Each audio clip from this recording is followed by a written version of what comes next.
راكي تحوسي على حلوى اقتصاديه ما فيهاش مكونات بزاف وتقطع لك كميه كبيره، ما عليك غير تشوفي هذا الفيديو للاخير. وقبل ما تشوفي الفيديو خلي لي جا من الفيديو فضلا وليس امرا. السلام عليكم غالياتي، ان شاء الله تكونوا لاباس وصحتكم بخير. مرحبا بكم في فيديو جديد ووصفه جديده. حبيت نشارك معكم اليوم وصفه الزمن الجميل، اقتصاديه من اروع ما يكون، بنينه بنينه. قد ما نوصفها لكم ما راحش تعرف، يعني ما راحش نوفي حقها. هاد الوصفه كانوا بكري يديروها لنا امهاتنا بالفرينه المحمصه واللحظه، والبنات تجي ما شاء الله. البنات قبل ما تروحوا تشوفوا الفيديو احبطوا كامل، ديروا لي جام الفيديو فضلا وليس امرا، وما تسرعوش الفيديو، شوفوا خطوه بخطوه باش تشوفوا كامل المقادير، وما تجيوش تسقسوني في التعليقات، يعني ما فيها والو، نجاوبكم ما كان حتى مشكل. بصح من الافضل انكم تشوفوا الفيديو خير. في مقلاة راح نروح نجيب كاس تاع لحظه، راح نحمصو كما راكم تشوفوا، نقص للنار كامل ونخلي اللحظه تاعي تتحمص لي غير بعقلها، ما نقوش للنار. راح نبقى نحرك في اللحظه تاعي باش ما تتحرق ليش، لو كان نخلو يعني نغفلوا عليها راح تتحرق، وكما نعرفوا ما نطولوش عليها بزاف، غير يبدا يتدي اللون الذهبي نحوها من المقلاة.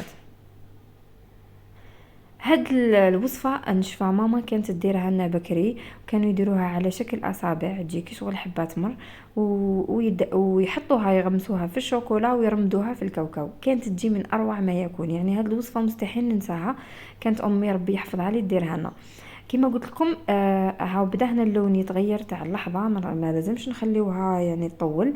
وراح نجيب كاس تاع الفرينه. هنا انا كنت حمصت الفرينه ديجا من قبل، درت بها الغريبيه، قاعد لي منها شويه، قلت هنايا هي شويه نزيد لها شويه تحماص باش ما تجيش يعني ناقصه طياب، لانه هذه الحلوه ما راحش تطيب ماشي كيما الغريبيه. عاودت درتها في الفرن وزدت خليتها طابت شويه، يعني راح نحمروا شويه الفرينه تاعنا هنايا، ما نخليوهاش اللون تاعها ابيض. راح نحط الفرينه تاعي واللحظه في ريسيبيون نحطهم، ونزيد لهم كاس تاع كاوكاو محمص ومرحي. اللي حبت دير نصف بنصف، يعني دير جلجلان، نصف كاس جلجلان ونصف كاس تاع كاوكاو، يعني تخلط تقدر دير حتى القوطه حيجي بنين. انا ما حبيتش نخلط لانه درت فيها كملعقه تاع كاكاو وذوق الشوكولا، وراح نديرها بالشوكولا. جاني القوط على الجلجلان معاهم ما راحش يجي، يعني ما راحش يجي متوافق. انا قلت ندير كاوكاو وحده، وانتم لكم الاختيار، اللي يحب الجلجلان يقدر يدير الجلجلان طبعا، واللي حبت تدير مكسرات تدير اي نوع من المكسرات، ماشي لازم تدير كاوكاو. انا حبيت ندير لكم وصفه اقتصاديه لانكم طلبتوا مني الوصفات الاقتصاديه بزاف، على هذيك ما رانيش ندير لكم في البريستيج والغالي. هنا كيلت كاس مزيج بين المارغرين، نصف كأس مارغرين، والباقي كيلتو تاع عسيلة. يعني راح نخلطو نصف كاس مارغرين عفوا مع نصف كاس عسل. الاخوات كاين اللي ما يعرفوش شنو هي المارغرين، يعني الزبده. كاين متتبعات من المشرق يسقسوني احيانا على حوايج يعني ما يفهموهمش ما يعرفوهمش. المارغرين هي الزبده. راح نزيد شويه تاع عسيله، يعني ما راحش نزيدوا المارغرين. اذا شفتوا انه ناقصه الاخر العجينه تاعكم زيدوا لها شويه تاع عسل. وهنا راكم تشوفوا هي جاريه شويه بصح راح تحكم روحها، لانه هنا راهو كلش سخون، راهو الفرينه سخونه، اللحظه سخونه، العسل تاني، كلش راح تجمد، غير تبرد راح تجمد.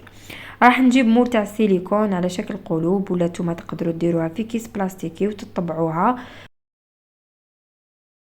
راح تجيبوا كيس بلاستيكي تحطوا فيه العجينات وديروها شويه خشينه في السمك، ما تكونش رقيقه.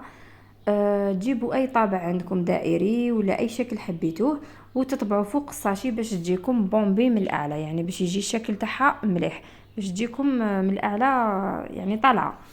هذا هو. ولا جيبوا اي مول سيليكون كيما راني ندير انايا، عمروه بالوحده، حطوه في الثلاجه، نحطوه حتى يجمد معايا، وبعدها نجي نقلاصيه. راح نجيب شوكولا بالحليب كيما راكم تشوفوا، ذوبت شوكولا بالحليب على حمام مائي، واضفت لها شويه تاع كاوكاو. آه هذا ما كان، هذا هو يعني الكلاصاج. هذا واش درت، شوكولا ذوبتها، درت لها شويه تاع زيت نباتي باش تعطيني هذيك اللمعه، ودرت لها شويه تاع كاوكاو كيما قلت لكم، كميه برك ما نديروش بزاف باش ما تثقلش معنا الشوكولا تاعنا.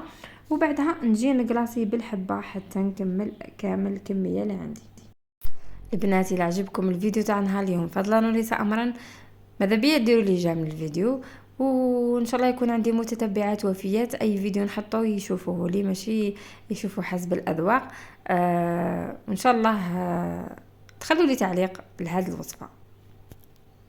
راح نقلاصي كامل الشوكولا تاعي حتى نكمل الكميه اللي عندي. هذه الكميه دارت لي 24 حبه تاع حلوه، يعني كميه الله يبارك لا باس بها.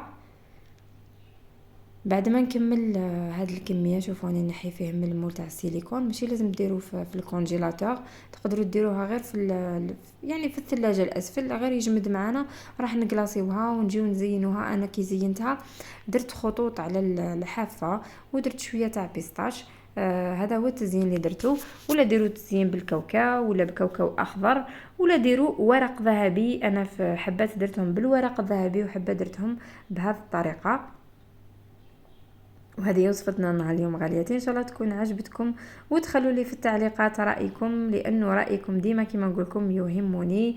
وهنايا بعض الحبات كما قلت لكم درت لها الورق الذهبي. ان شاء الله يكون عجبكم الفيديو تاع نهار اليوم وتجربوا هذه الوصفه. صدقوني البنات راهي من اروع ما يكون، وصفه سهله تحضريها في 10 دقائق على وقفه تكمليها، يعني ما تديلكش كامل الوقت. خلطي الطبعي وقلاصيها بالشوكولا وهي كانت واجده. في الاخير غالياتي ما بقى لي غير نقول لكم دمتم في رعايه الله وحفظه. صحه فطوركم، تقبل الله صيام الجميع بالاجر والمغفره والثواب ان شاء الله يا رب العالمين. وما تنسونيش بدعائكم الخالي ربي يرحمه ان شاء الله ويجعل مأواه الجنه يا رب العالمين. هذه الحلوه تاعنا بعد ما قسمتها. تهلاو في رواحكم. سلام عليكم.